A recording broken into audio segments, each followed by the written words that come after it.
Okay, good evening, audience. We are on and we are live. Tonight, I'm very honored to be bringing a candidate for the Durham City Council Ward 2 and also a leader of the Bull City Vanguard. Very dynamic and powerful Sister Ashley Robinson. So please welcome Ashley to the show. Ashley, thank you for joining us. Of Um, course, to be here. yeah, yeah. Real quickly, I got a couple of things I'm going to, since we talk about politics, entertainment, and everything like that. Got a couple of things I want to run through real quick. Um, First one, want to give a shout out to Terrence Bud Crawford, who last night, well, early this morning, was one reason I'm running on fumes. Early this morning, he became the unified champion for the super middleweight class, defeating Canelo in a 12-round bout. So shout out to him. We always want to lift the brothers up. Also, uh, this week has been a lot of talk about political assassination that took place on September the 10th. Right-wing conservative pundit Charlie Kirk was murdered tragically and horrifically in Orem, Utah, by a young man. The details are not clear on what his motives were yet. I think that's still being cleared up. I just want to say here at the Gospel Ecclesia and at the Black Liberation Action Committee, we detest violence. And you know what happened was not what we want to see happen in our nation. Um, the ironic thing is that he was a proponent of free speech. He said some very controversial and insightful things, and now it seems that people who are expressing their free speech are being punished for doing the same things he did. Um, I'll leave that where it is, but at any rate, we don't condone violence in any shape, form, or fashion for people expressing opinions, no matter how vile they may be. All right. So that being said, let's move on. Sister Ashley, tell me first about the Bull City Vanguard. What is the Bull City Vanguard? So, when I decided to run for city council, you have to select a committee Mm-hmm. and name your committee that your campaign is behind your campaign. Mm-hmm. And so, most people have like the committee to elect and their name. Mm-hmm. But I chose the Bull City Vanguard because my campaign is about centering poor and working class people. And I think we need a poor and working class revolution um, all over the country, but particularly in Durham, considering the class dynamics that are at play in the city. Yeah. And so that's where the name came from. Mm-hmm. And I've just kind of been. I started running honestly as a propagandist for Okay. socialism and Okay. trying to do some political education using the campaign platform to do so. Mm-hmm. I honestly wasn't anticipating having as much support as I've been getting, and so I didn't start out with the intent of winning, or Mm-hmm. even really, I didn't have the expectation or even the desire Right. because I don't know that I definitely don't want to be a politician.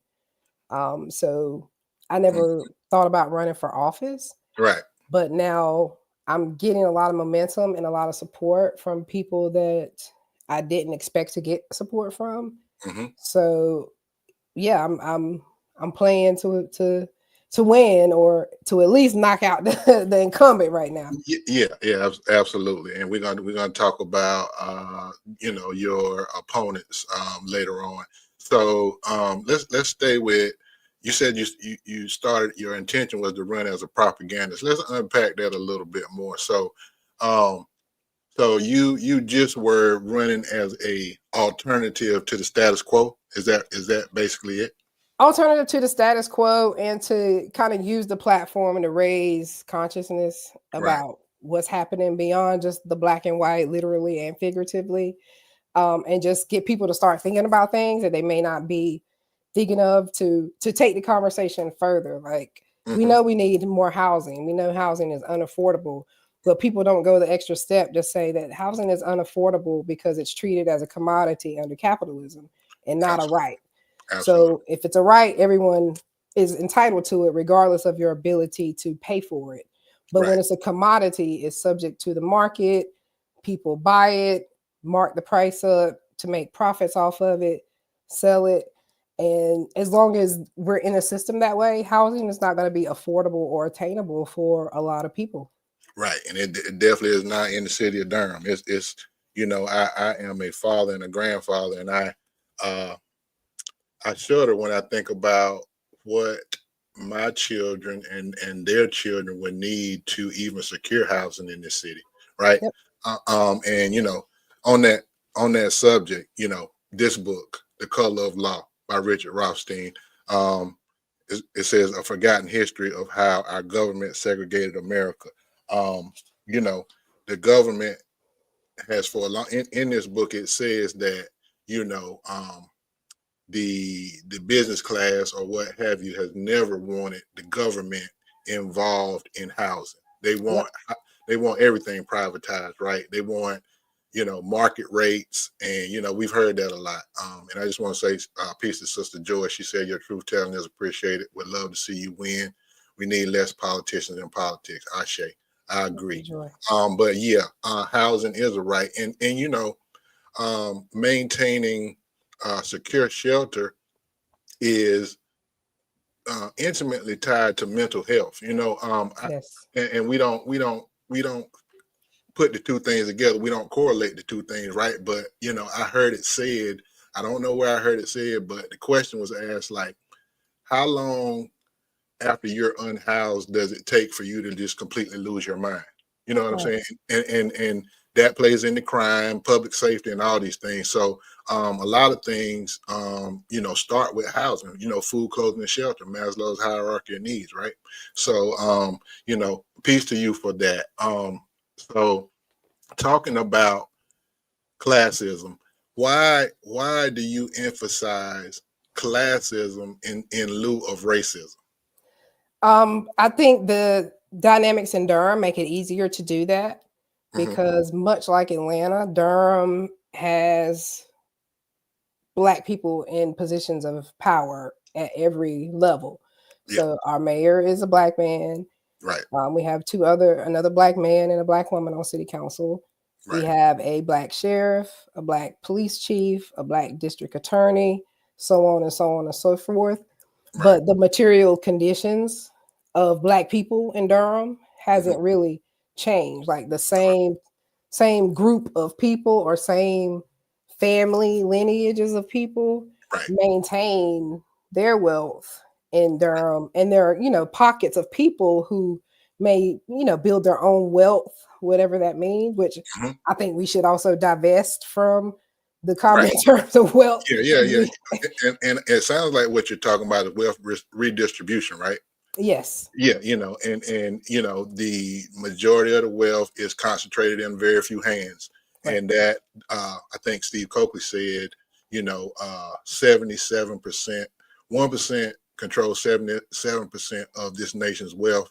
That leaves 99.9% fighting for 28%. Right. And that's kind of like how it works, right? And you know, the reason I ask why you choose to go at it from a class angle instead of a race angle is because I was in a meeting. I think it was a Pac-1 meeting, and I was talking about reparations, which we're also going to talk about. And you know, it was a white gentleman, and he said, "Man," he said, "You have you. I was with you until you said the race thing." You know what I'm saying? So but I say that to highlight a point that you know, black or white, if you are not wealthy, you're in much the same condition. And Right. what I like about what you're doing is you're kind of bridging that and highlighting that and bringing it to the forefront because Right. black, white, brown, green, whatever. If you are, this is a capitalistic society, and I know you said on your page about the Bull City Vanguard, you said you're anti-capitalist and anti-fascist. So, talk about why you're opposed to, you're anti-capitalist. Because I believe that capitalism is the linchpin to the other isms, like racism functions. Racism feeds capitalism. Right, Capitalism saw its biggest proponents during slavery. And, that's where you see the development of the police, because you got slave patrols. The police developed from the further division between the haves and the have nots. Because the further that division becomes, you have to have some sort of entity in place to keep the have nots from coming and taking what the haves have. that's And so we started with the that's slave patrols, your property. We got to right, have people come put you back when you try to get away. And that has evolved into policing. And now police are pretty much there to protect property and capital, not people. right. Like folks complain about crime in Durham. The police do not stop crime. The No, police respond to crime.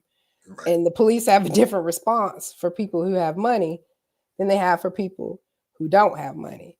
That's correct. And I'm also trying to use the platform to redefine crime, because to me, it's criminal to walk through some of our public housing and Mm, see how it's been neglected mm, by the government. And then you have all this green lighting of $1 million condos and luxury apartment buildings. right. And, we have ample space, we have ample housing. But again, when it's a commodity, the goal is to maximize the profit off of it, not to actually house people. It's about priorities, right? About what Right. our priorities are. Our priorities are, to cater to the haves, and Yep. the have-nots. Is like shame on you. Yep. Why aren't you wealthy? That's the narrative that's pushed, and the miseducation that's pushed on us. The American dream. You or I could be Jeff Bezos, and that's not Right. It's that's not so going to happen. no, If it could, why is there so few of them? If you could put them all on a list, then you're telling me these people work. I've worked 2 jobs since I was 15 years old, right, and I rent because I right, can't get a house. I've right, gone through every home buyers program offered, right, and it's so tedious and so demoralizing to go through it. It's like I don't even know that I even want to own a home right. anymore, And because it's that's projected by as a design. wealth building asset, but it's really not. Because if Right. you can't afford your property taxes when they go up, or if you live in a place with a homeowners association and you can't pay your homeowners association fees, these people can seize your house They really for can. thousands of dollars. So you actually never really own your home No, anyway. no. It's all a game.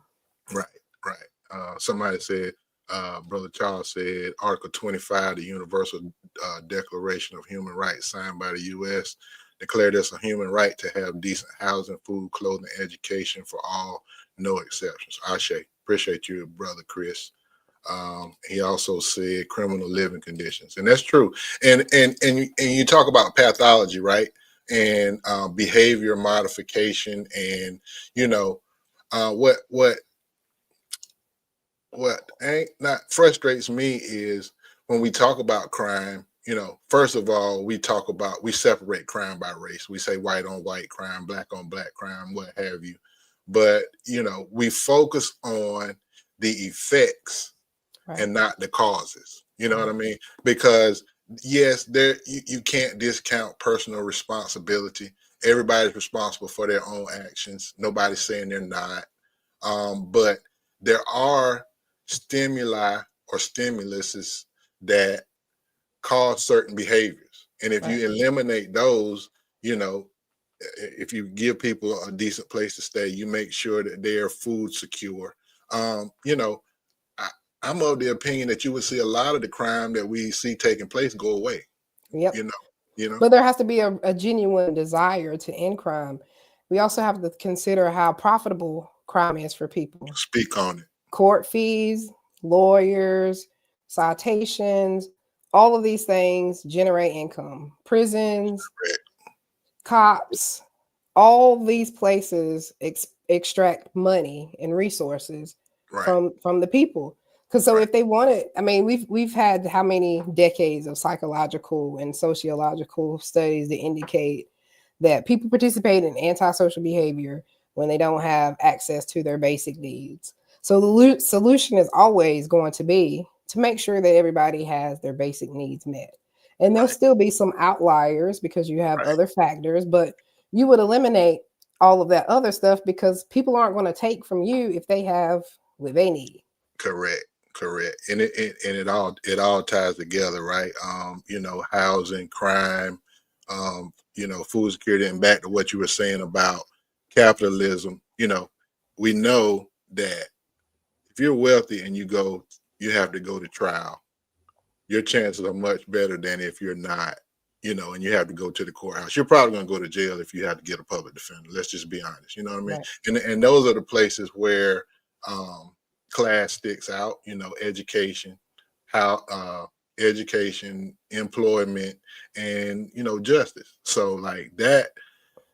I'm so glad that you're in the race, and I heard you say that you didn't plan to win, but I see you gaining momentum because what you're saying is resonating with people, and I just and I'm encouraged. You know what I mean, and it takes a lot to do that. Um, so let's move on. So we talked about racism and classism. Um, let's talk about dark money and dark politics. That's been a topic this week. I'll put up this article. Hang on, really quick. Where is it? Oh, here it goes. Okay. So in the indie week this week, yesterday they came out with a article about a group called Yes for Durham, and I won't read through the whole thing, but the biggest part is this part here. It says when Yes for Durham filed for incorporation on August 18th, the organization listed its principal address at 617 Moorhead Avenue, property owned by Mhm. LLC belonging to Ari Medoff, who is married to Diana Medoff, one of the endorsed candidates. Um, on September 4th, the organization amended its address to 208 Rigsby Avenue. Tell me what you suspect is going on there. Well, first, I want to be clear that that article is 100% based on the labor that I've put forth in digging up all this information because I'm the Peace. one who pieced all of that together. Okay. Okay. Um, and that came up in the candidate forum on Friday that someone asked her about that organization. And she said that she didn't know anything about it, didn't have anything to do with it, that her, some people had approached her husband or something and thought it would be a great idea to start this pack and um but she didn't really know about it and somebody said, well, your husband's business address is on it. Mm, And then it was like they used his business address but then they changed it. I don't know, it's just very very sketchy stuff. I don't know how much of the things that I'm finding are actually illegal or how much of them are just conflict of interest, right. but it's definitely a lot of fishy stuff going on. I know clearly that this 501c4 is in violation of IRS tax code based on what a 501c4 can do, as they can participate in politics, they can endorse candidates, they can campaign against candidates, but political activity can't be their sole purpose. If you look at their website, there's no other purpose really under that than to Right. endorse candidates. And if you're just a newly formed organization, 501c3, 501c4, why are you even worried about endorsing candidates? And it's clear on that website, it's very pro development and pro build more housing, which Right. has been Medoff's consistent messaging at all the forums is that people want to move to Durham, so we need to build more so they can come here. Hmm. And yeah, so that Yes. that article, I'm glad somebody finally is writing about it Right. because it's all it's all in plain sight. Like Yeah. I don't pay any type of subscription to do anything special on the internet. Right. I'm just It's public going information. to get public Yeah. information. Right. And peace to you for doing that and for raising the issue. And you know, I hear you say you don't know if it's illegal, but from the outside, the optics are bad, right? It's something is going on. Something could be, a little shady going on. And, and Yes. and and let's talk about the developers and your vision if you're elected for development of Durham. What would you like to see? I think we need to do an assessment of Durham about how many vacant properties are in Durham, how many vacant apartments are in Durham, how many of those need to be rehabilitated, what it might cost to do that, instead of building more. We need to make use of what we have. We need to be investing in McDougal Terrace and Cornwallis and Correct. Hoover Road and all of these places. And if you build a new complex, don't make such a small percentage of them for those people. Move all of those people if they want to move into these places, Right. and then fix those other apartments. And if people want to move back, let them move back. Whatever the people that live there want to do, but fix up these places that have suffered neglect since Yeah. they were built. You put people in these dilapidated conditions and then blame them for the conditions that they're in. Like, how do Correct. you expect people to respect where they live when you don't respect where they live? Yeah, and there's no clear path for them to pull themselves out, right? They don't have Yes. they don't have ownership in the places they live. Like you said, they're dilapidated. And this breeds a certain kind of attitude. I Right. think, we were hard on DHA, before COVID when all the stuff with the mold and stuff was going on in McDougal Terrace. And I remember them saying it was a stove in a house that had been there since like right after World War II or something. And I'm like, surely there's a plan to update these places with new equipment and stuff, and not just leave these people in these kind of conditions. But there's a game they run on us because DHA is not the city council. DHA doesn't answer to the city council. It's federal. You know what I mean? So Right. so when you go to the city council and you say, "Hey, can y'all do something?" Well, that's not us. You know what I'm saying? We can advise, but we can't. Sister Joyce said the 1950s. Like that's we this is 2025. That is totally ridiculous to have. You And just correct me if I'm wrong, but when they had that carbon monoxide leak there, and if I'm, please correct me if I'm incorrect, but I believe a couple of people died, children maybe, you, and that you, they determined that it wasn't actually from the carbon monoxide. I know there was at least one death that we never got clear indication on what the cause was, and you know how that goes. But yeah, there was a young person who was killed, and I think there was someone who was burned. It's Hmm. been 5 years ago now, but all of it went, and it was mold all over the place. It's just like it's unhealthy, and it just shows, the regard that the federal government and the city government have for people. They Hmm. they feel like they're quote unquote useless eaters, right? Sister Joy said yes, babies died. Uh, And I yeah, remember, someone, it might have been Ashley Kennedy. Shout out to Ashley Kennedy and shout out McDougal to Ashley. Terrace. I believe it might have been her, but at that time she was like, if I was living somewhere else and my children were living in this condition, social services would take my children from me. That's But you are allowing a complex full of people and their children to live in these conditions. But you would take someone's kid from there. I saw Amanda, shout out to Amanda with Operation Stop yeah, CPS. yeah, CPS would take your children if right, you lived in that type of condition. And correct. here it is, our government is allowing people to live like this. Yeah, yeah. It's just again, it goes back to priorities. What is you know we in the system we live in, we pick and choose whose lives are valuable and whose lives aren't, and it shouldn't be that way. All lives are valuable. Um, and speaking of that, I understand at the the forum in Phoenix Square, one of them, I think it was the one you were at. There was some accusations of anti-Semitism leveled against you. Do you want to talk about that? Yeah. So what happened was someone came with a question, um, asking who Diana Madoff's treasurer is Right, and why this particular treasurer is connected to so many people's campaign. right. And that was the gist of the question. That was actually all that was asked. Hmm. And Diana answered the question and explained, Phil Saib is her treasurer. He's a good treasurer. He's good at what he does. So he is the treasurer for many people's accounts. Hmm. Mark Anthony Middleton then gets on the mic and says that if you're good at your job, everybody's going to want to use you. So it should be no surprise that everybody uses the same person.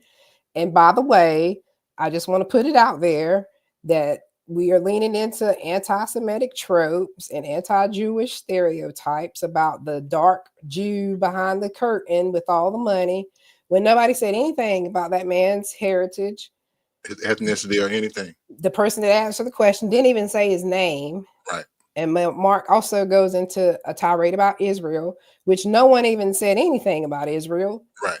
And it's like you're projecting and you're telling on yourself, Right. because Like, these connections exist in some context and you're defending them and no one's even said it.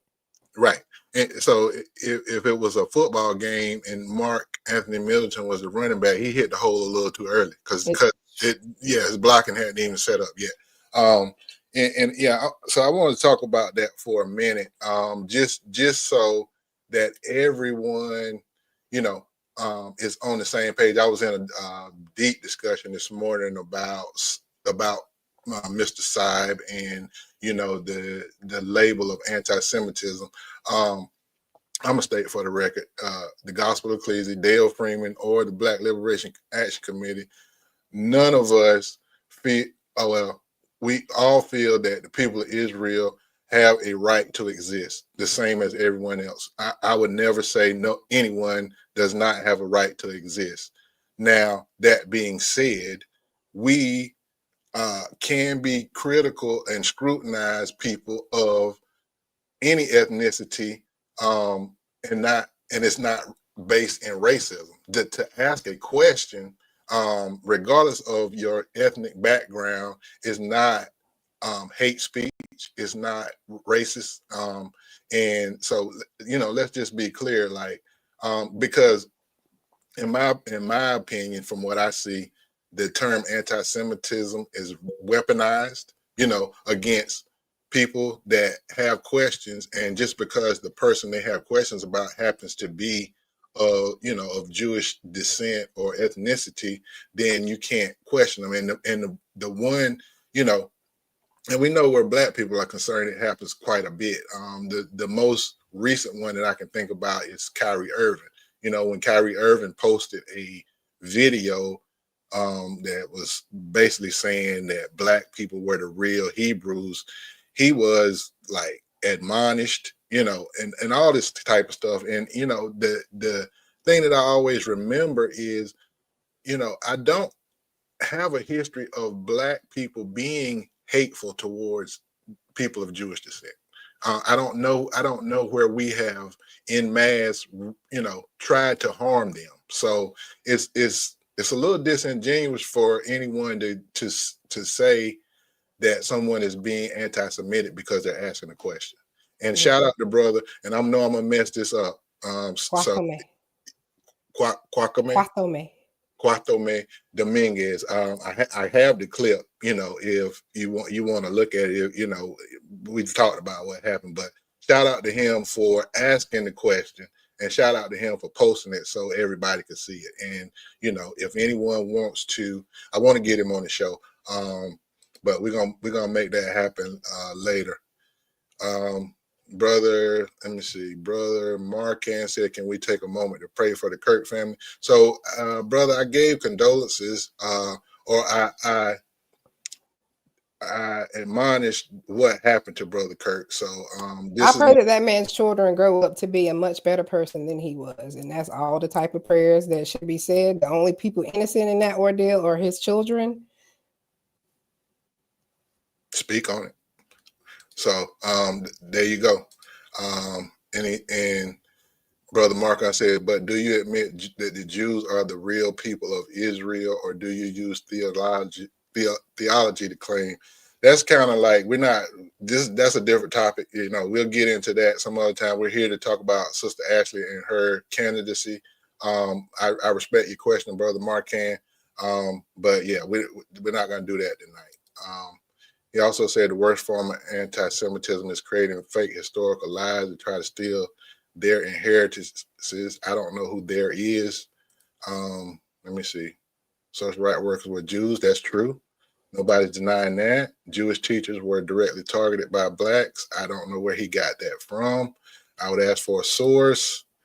Yeah, peace to you, brother.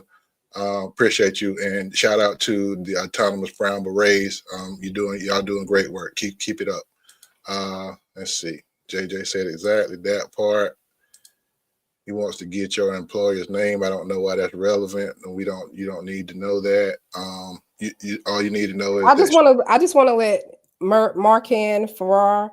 Yeah. I just want to let you know that none of y'all scare or intimidate me with your dog whistles and your accusations. Who Anything is about me that you want to know, you can Google it and find. And I'm perfectly fine with it. I came into this situation fully aware of the risk that I'm taking. And you do whatever you feel like you need to do, but just know that I'm not afraid of you. so I'm out of the loop. What's happening here? Who is this brother? Who I is have this? no idea who that is. Okay. But there's been a lot of people showing up, leaving comments. I don't know if they're being paid by Yeah. some folks or whatever, but you know, I'm not. That doesn't phase me at all because Yeah. I've been equally critical of Leonardo Williams and Mark Anthony Middleton, who are black people. Right. And it doesn't have anything to do with anybody's heritage or being Jewish or Right. anything like that. If I That's call you what. out and you just so happen to be Jewish, that doesn't mean that I'm That's not. anti-Semitic. Yeah. And Yeah. y'all can't keep throwing that out as a shield to avoid critique because no one else in the world is able to do that. Yeah. Black people get critiqued all the time and Speak on it. dogged out all the time. And it Right. is racially motivated. And Right. people gaslight us to make us feel like it's not.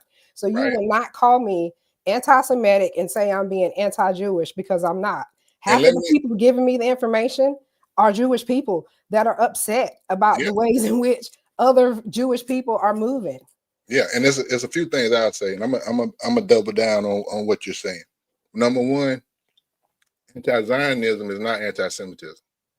They're two different things. The the things that the state of Israel are doing to the people of Palestine are condemned by the UN and the World Court. There's no debate about that. You can look it up if brother. Let me take him down because I'm getting a little irritated. That's the first thing. Anti-Zionism is not anti-Semitism. I said right at the onset. Nobody is saying that the people of Israel or people of Jewish descent do not have the right to exist. Nobody said that. So we don't.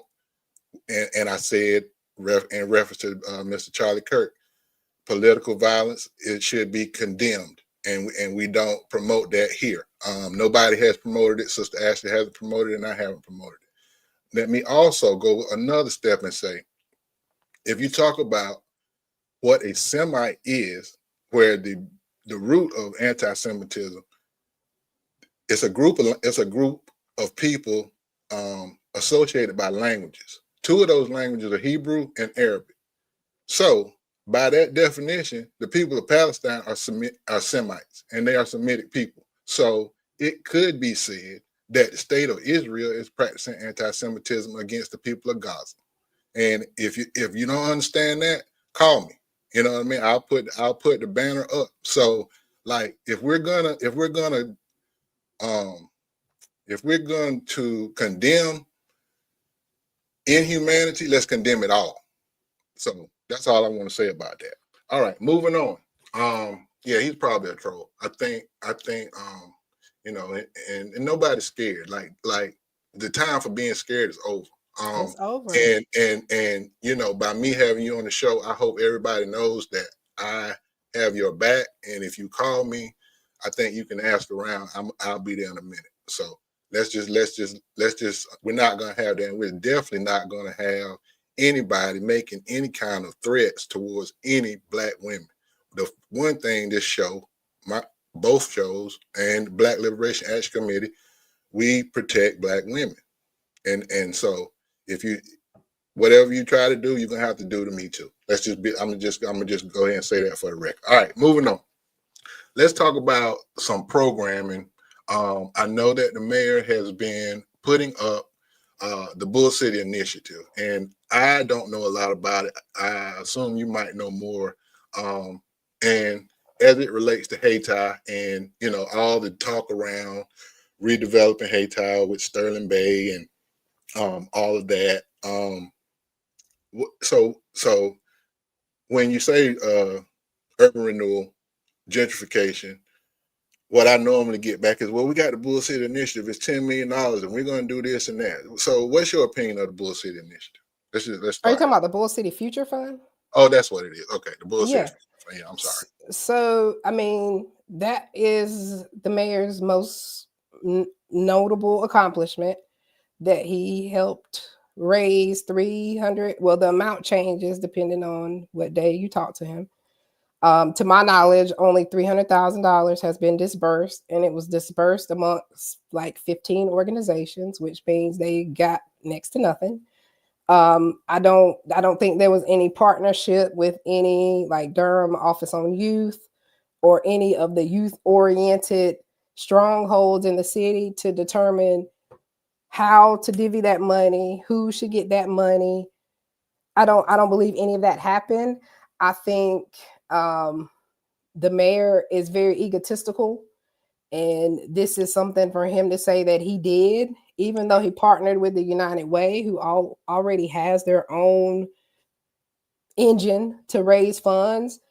And you can't really see where the money came from or who donated the money, but $300,000 is not a lot of money, especially spent amongst all those organizations.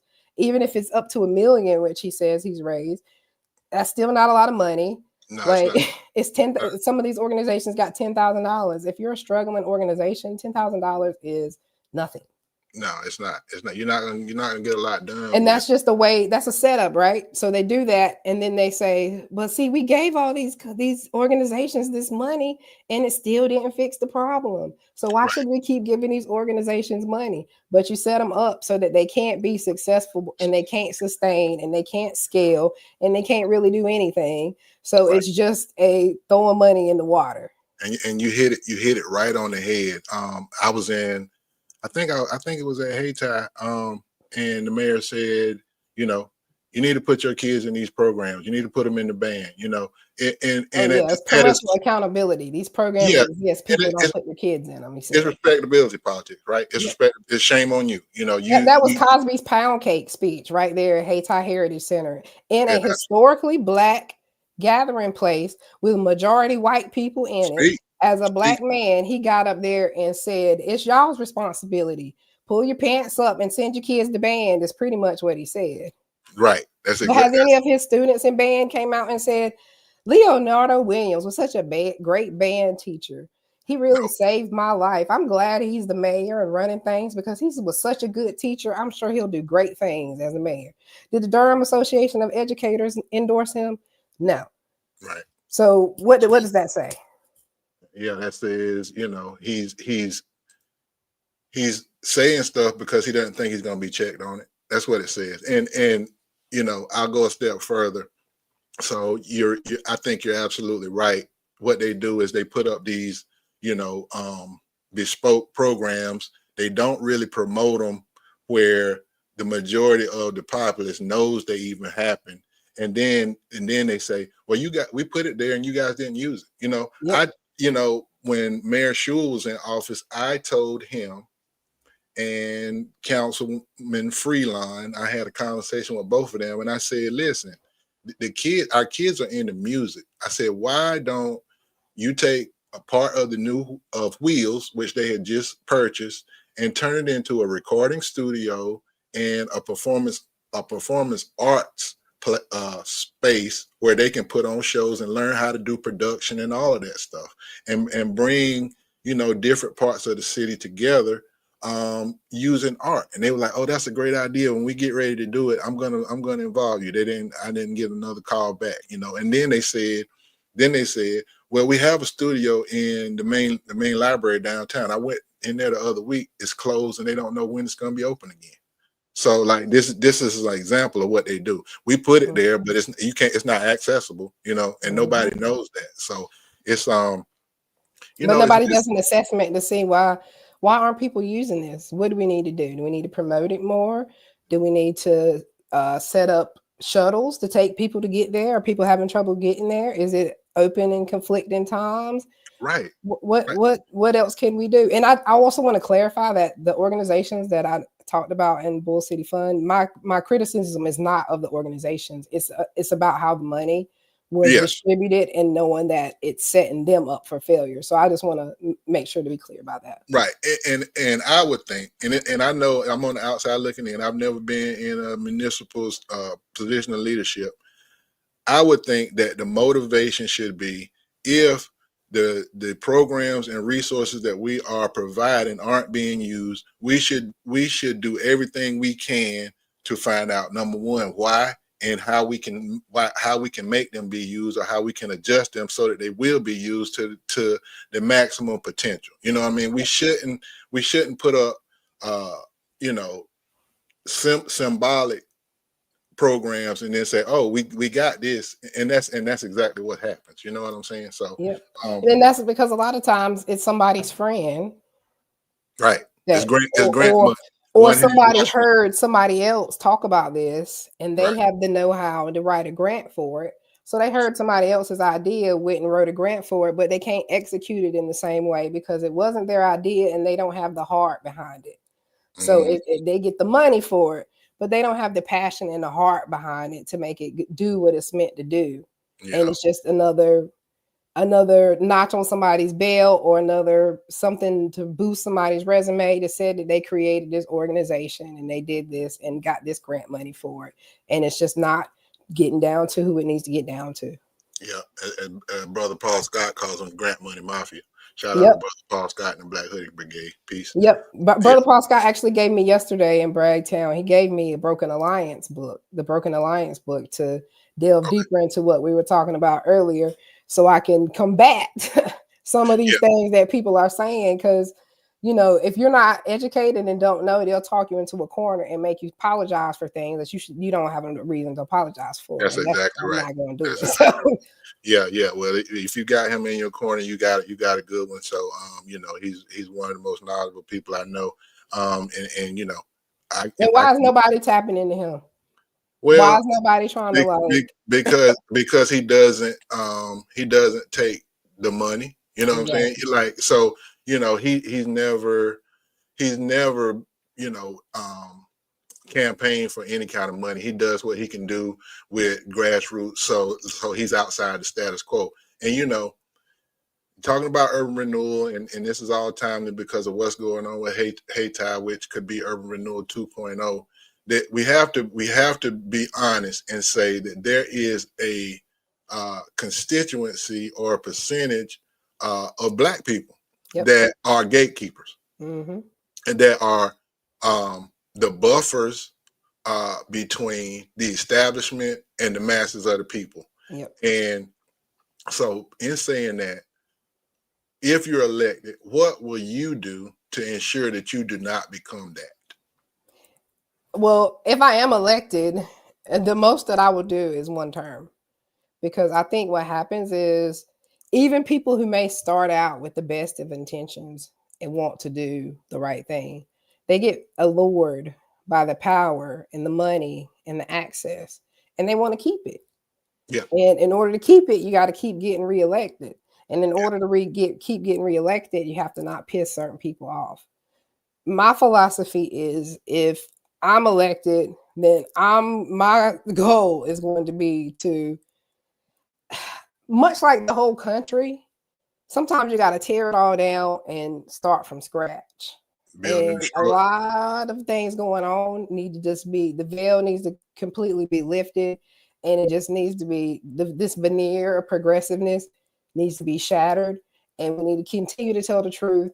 And if we want to be this city, then we really need to do the things that we say we do and that we're about, and not just visually, like representatively putting people in positions of power who just reinforce white supremacist ideology Yeah. and are just more concerned with their own personal, professional, financial gains than they are about doing the right thing. I don't have any connections with any of these people. I don't have any businesses that I'm trying to sustain. I don't care about losing any of those things. I grew up in the projects. I've worked my entire life. Hmm. I've driven DoorDash. I've done Instacart. I will do those things Right. Right. as long as I can get money to pay my bills. I'm Right. good. Yeah. I don't care. I knew I was taking a risk, right? Yeah. Because I'm saying some very unpopular things. And I've Yep. also been told to make sure I have significant support about some of the things that I might say because of the money and power connected, and that people will target me. Yeah. Yeah. So No, that's true. It's politics is dirty business. We yeah. know that. We So know I that. appreciate people like Amanda and Kwatomek and even all of a lot of the other candidates. Like, Hmm. I hope people realize this is like a really historic moment, No, it is. and we are all part of something like revolutionary Right. that's about to happen. Yeah. And Yeah. if everybody plays their part and does what they need to do and stays committed, like we can really make some substantial changes beyond just who gets elected to city council, because it's always been bigger than that to me. Right. And Always. it just it takes courage, right? Just like the gentleman came in here. He's talking reckless, wild reckless, and and nobody said anything that against anybody. We're just trying to advocate for people who need help, right? And everybody needs help. There's no such thing as a self-made man. Everybody Right. that has something has been helped in some way. And all all I want to see, and from what I hear from you, what I think you want to see is that the help is equally distributed and accessible to everyone. You know what I Mhm. mean? And not we don't pick and choose based on who is owed a political favor or what have Right. you. You know, And people don't need charity. Like, people, most people want to self-sustain. sure, Most people want to be able to have what they need and live, right? Like, right, most people don't want you to just send them a check and they don't do anything for it. Most right, people don't want to just, that's not what the expectation is. right. But also, if people can't work and people can't afford or can't produce labor, they should also be able to live. They should Mhm. also have food. They should also have clothes. Like, the Right, least of these, like, right. I feel like if we center the people that are the least of these, then everybody benefits That's from it. it. That's it. And so I'm getting we're coming up on time, but I am a I and the Black Liberation Action Committee are proponents of reparations, and I know that Councilman Middleton uh, made a reference to reparations. I don't know in what context, but let me just get you on the record. What is your opinion? Are you a proponent or opponent of reparations? I believe he said mention reparations because after the Heritage Square meeting, I posted on my page that I think the solution to the Haiti situation is a reparations package. If urban renewal costs $300 million in destruction, then there needs to be a $300 million investment in Haiti. So whether that comes from Durham, a combination of Durham and the state and federal government who all had a hand in that project, Mhm. then it needs to be advocated for, as well as the other historical Black neighborhoods in town that have been pillaged through and exploited, and land theft has happened. I Absolutely. believe that. Now, on a national scale, I'm not opposed to reparations. I just think they will make everything more expensive, right? So Hmm. that we're still spending our money back into the capitalist system. Hmm. So I think I've heard suggestions about Black people having access to a percentage of the GDP. Mm-hmm. And that's an idea that I've been thinking about. But yeah, I support reparations. I just think that the consequence to that may be Right, we're inflation spending or it what? back. Yeah, we're putting Yeah, that money back into this no, system. no, To yeah, distract us. definitely needs to be. It definitely needs to be financial literacy attached to it. You know what I mean? So that everybody, and so it doesn't necessarily have to be a check. You know what I mean? If you, because not all black people live in poverty. Some black people are not necessarily wealthy, but they are okay. If you make them tax exempt, you know what I mean? You can do it cafeteria style. It can be different. It can be different things that you can do to get what you really got to do is to decide on the number. Then we can determine how we get to that number, right? We can do we can do no interest loans. But the one thing I'll say as we're coming up on time is this is what I always say about reparations. Show me an example of how reparations for uh, the descendants of slaves, African Americans, however you want to label us, is not better for America or better for Durham. Like in any situation, even if we get the money and spend it right back, it's going to be good for the economy. If we don't and we become self-sustaining, then we're stronger. We're a stronger economic group for this country, which makes this country, this city, and this country stronger. So, like, I don't understand the resistance to it because, in my mind, in any way it's doled out, it's going to be better for our country. But as we've seen, right, white supremacy will have people destroy everything before they share it. The reason why we don't have public Ooh. pools is because when public spaces were desegregated, white people said, I'd rather fill the pool with cement before I swim with you. Or bleaching and acid. Exactly. Yeah. So that is the pathology that we're dealing with here. It doesn't matter that it makes sense and it would be better for everybody. I don't want you to have it, so I will sacrifice what I have and take myself out just to keep you from getting it. And it's sick, but that is the mentality It's it's that we're it's, dealing with. it's a mental disorder.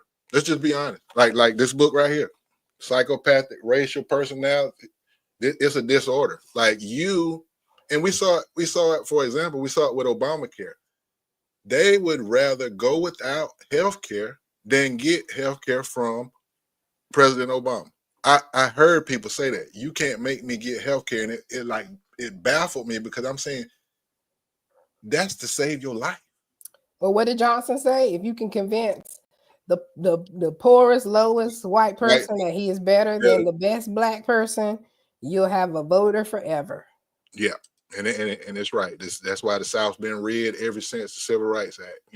Yeah. So, um, okay. Listen, we covered a lot. I've enjoyed it. I want to thank you again. I want you to know that you have my full support. You have been endorsed by the Black Liberation Action Committee, along with Brother Rafiq for mayor and Sister Dadriana for Ward 1. Um, keep speaking truth to power. And if there's anything that we can do to help you, we're here for you. And I will let you tell people how to follow you, and I'll let you close. So you can follow me on Instagram at the Bull City Vanguard. My website is also www.thebullcityvanguard.com. My Facebook, I don't really do too much Facebook. I just started back with Facebook with the election. So the Facebook page is also the Bull City Vanguard. And I just want to say that it's really important to me, regardless of who you vote for, that people stay connected and don't just dissipate after the election, because it's what needs to be done. Honestly, it's not going to come from city council. It's not going to come from one person. Like, I'm not trying to be the leader of anything. I'm just trying to activate people to be your own leader and to tap into whatever access point that you have, whether you know how to grow food, whether you know self-defense, and share those skills with our neighbors, because we're going to approach some very dark times. No, Like, we're we're already in them, Mhm. but I'm talking food shortages and Right. all that. So we have to be careful about how we're talking, because we're going to walk ourselves back into another crime bill and more policing and all of these things. So outside of this election, get tapped in with some organizations, find out what issues you're passionate about, and link in and figure out how we're going to keep this momentum going. We're going to have to be the ones to keep our community safe. We're going to have to be the ones to make sure our people are fed. We're going to have to be the ones to get out to these kids because they don't want us to have it. So they're not going to do very much to give it to us. So we're going to have to take it and we're going to have to make it ourselves. Okay. Okay. Thank you so much, Sister Ashley. And, you got my vote. Thank you, Dale. Have a good day. All right. Peace. You too.